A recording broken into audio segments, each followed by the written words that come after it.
So first one is, can you explain the 4 C's? Yeah, Stephanie can. I can. Can Grandma? Well, color. Let's try, I remember you it a little first. bit. I think it was, let me see. I think it was color first, then clarity. Does the order matter? No. Okay. Then I don't know what the. Think of the shape. Oh, well, that's not a C then. Well, there's a C word for it. Oh, there is? All right. Well, all right. I'm going to hand Okay. it to The Stephanie. cut. The cut refers to the shape. Oh, right. And what was And the then the fourth? carrot. And the carrots. All right. So next one is, should the girl get to pick what she wants, or should it be a surprise?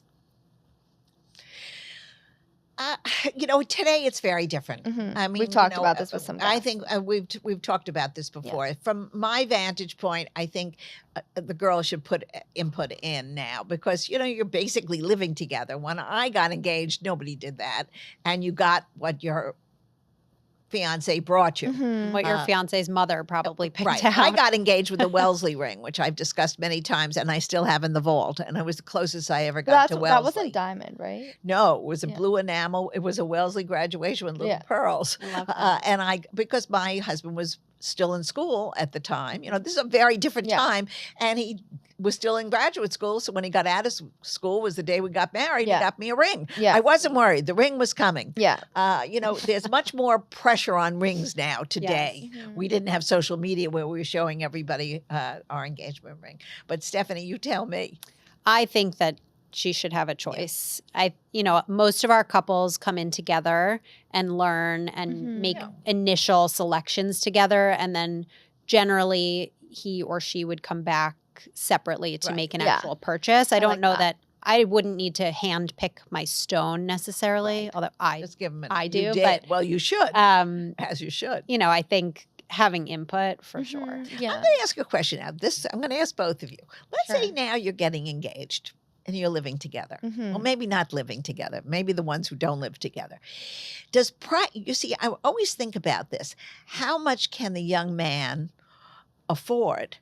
That has to be put into the dynamic because if he can only afford a certain amount, the girl can't have the expectations have to meet what he actually can put in. Right. Mhm. And do you ever have a problem with that with your Yes, which is clients? why I think it's important to come in together and get on the same page Yeah. about, okay, I know you want 3 carats, Right, but but- this is what your budget is going Right. to get you. That's And now we can have a conversation. Do you want to go down in quality so that you can get 3 Right. carats? I see. Or do you prefer this higher quality and it's going to be slightly smaller? Right. Mhm. So knowing the trade-offs. and you say that in front of the girl as well. Yeah, the woman as well. absolutely. All right. I You feel don't like even it's- necessarily need to talk numbers. It's Right. really about like leveling the playing field. This is what the budget Yeah. affords. And if it's not something you're happy with, let's consider other options. But does the guy tell you the budget before she comes in? Yes. Okay. That's smart. Yeah. That's what I was thinking because that could be very tricky now. I mean, Yeah.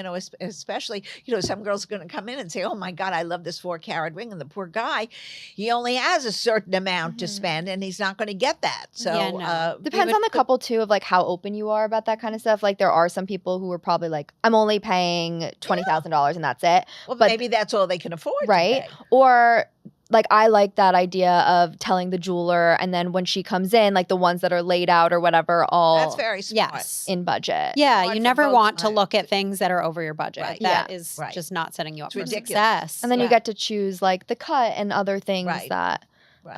are more like just figuring out your vibe, Right. and then having the guy come back and make the decision. I like that. Well, I hope everybody's listening to this suggestion. I think it's very important.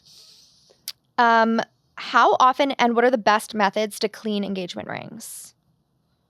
For me or for No, for me, I have to tell you, I don't even know if they make it anymore. I still have mine. It's like 80 years old.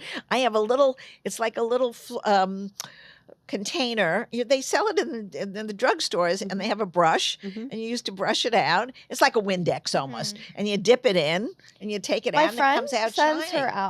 hers out. to Well, get then what is she? What is she in the fields plowing? I mean, it never should get that dirty. I don't know. She wears it every day. Even if you wear it every day.